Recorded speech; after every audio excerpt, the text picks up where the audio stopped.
Pak, saya kepala cabang. Bagaimana cara membuat SOP dari putusan MK nomor 46 tahun 2012 ya?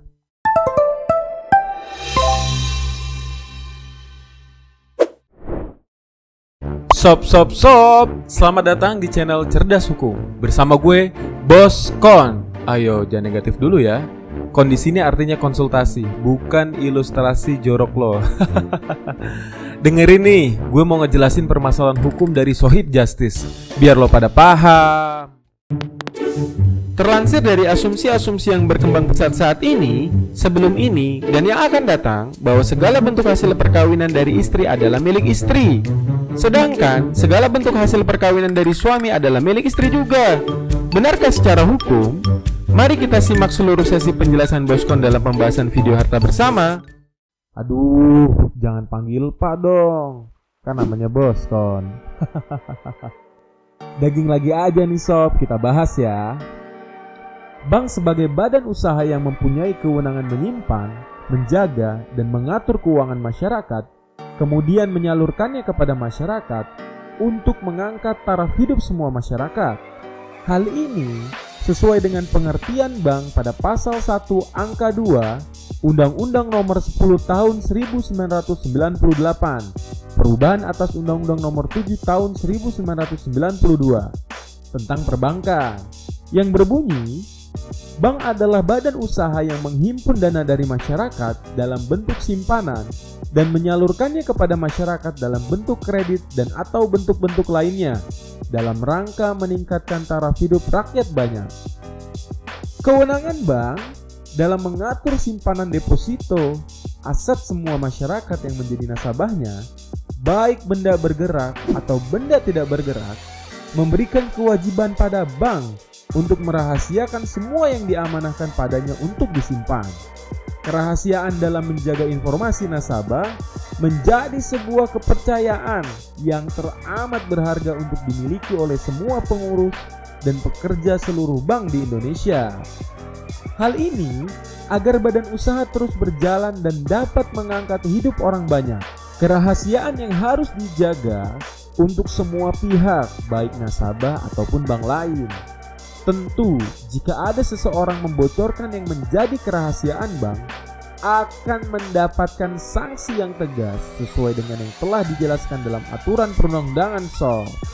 Penjelasan tentang kerahasiaan bank ini dinyatakan dalam pasal 1 angka 28 Undang-Undang nomor 10 tahun 1998 tentang perubahan atas Undang-Undang nomor 7 tahun 1992 tentang perbankan, yang berbunyi, rahasia bank adalah segala sesuatu yang berhubungan dengan keterangan mengenai nasabah penyimpanan dan simpanannya.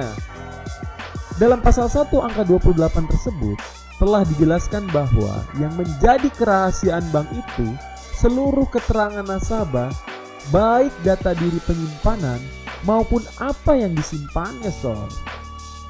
Kerahasiaan bank juga sejalan dengan yang diatur dalam pasal 40 ayat 1 Undang-Undang Perbankan, yang berbunyi, bank wajib merahasiakan keterangan mengenai nasabah penyimpan dan simpanannya, kecuali dalam hal sebagaimana dimaksud dalam pasal 41, pasal 41A, pasal 42, pasal 44, dan pasal 44A sob.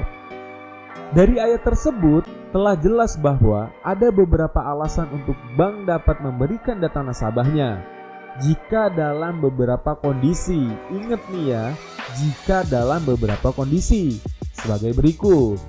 Poin A, kepentingan perpajakan yang dijelaskan dalam pasal 41 ayat 1 Undang-Undang Perbankan sob, yang berbunyi, untuk kepentingan perpajakan, pimpinan Bank Indonesia atas permintaan Menteri Keuangan berwenang mengeluarkan perintah tertulis kepada bank agar memberikan keterangan dan memperlihatkan bukti-bukti tertulis serta surat-surat mengenai keadaan keuangan nasabah penyimpan tertentu kepada pejabat pajak.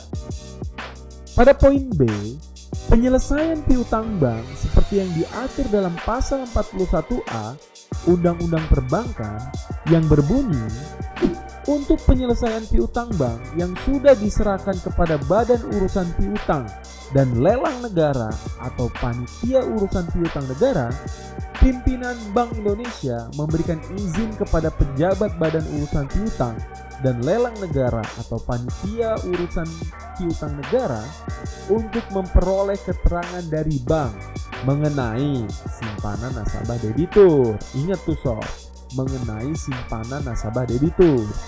Pada huruf C, kepentingan peradilan dalam perkara pidana yang diatur dalam pasal 42 ayat 1 Undang-Undang Perbankan yang berbunyi, untuk kepentingan peradilan dalam perkara pidana, pimpinan Bank Indonesia dapat memberikan izin kepada polisi, jaksa, atau hakim untuk memperoleh keterangan dari bank mengenai simpanan tersangka atau terdakwa pada bank.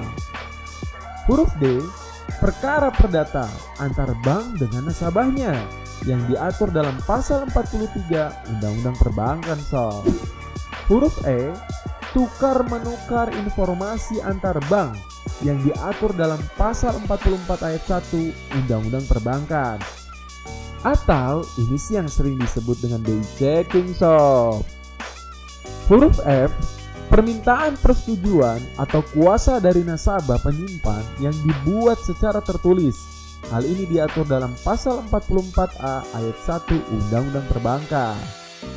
Dan huruf G, nasabah telah meninggal dunia, diatur dalam pasal 44A ayat 2 Undang-Undang Perbankan sob. Nah, kita masuk dalam pembahasan intinya nih sob. Selain kondisi pengecualian yang telah disebutkan tersebut, setelah adanya putusan Mahkamah Konstitusi nomor 64/PUU-10/2012 tentang yang berisi sebagai berikut. Bank wajib merahasiakan keterangan mengenai nasabah penyimpan dan simpanannya, kecuali dalam hal sebagaimana dimaksud dalam pasal 41, pasal 41A, pasal 42, pasal 43, pasal 44, dan pasal 44A, serta untuk kepentingan peradilan mengenai harta bersama. Penggugat atau tergugat dalam sengketa harta bersama dapat meminta data nasabah mantan suami atau mantan istri yang ada di bank. Untuk itu, dalam perkara harta bersama, bank boleh memberikan izin mengeluarkan data nasabah pada para pihak yang bersengketa sob, dengan SOP sebagai berikut. Dengerin ya. Yang pertama, bank bisa mengeluarkan izin tertulis atas permintaan tertulis dari para pihak yang bersengketa dan atau kuasa hukum yang bersengketa sob. Dan yang kedua, permintaan sebagaimana dimaksud tersebut harus menyebutkan nama dan jabatan nasabah yang bersangkutan. Semoga penjelasan Boskon dapat membantu menjawab kegelisahannya ya. Jika Sohib Justice membutuhkan konsultasi lebih dalam, dapat kunjungi website kami guna menghubungi mitra hukum terbaik kami. Mendiamkan kejahatan adalah kejahatan. Jadi jangan diem-diem aja lo ngeliat kejahatan. Nanti gue lagi nih yang repot. Yuk share video ini, subscribe and like ya, supaya jangan lo doang nih yang pinter. Jangan lupa juga ya di follow media sosialnya. Gratis sob. Cerdas hukum, semakin cerdas mengerti hukum.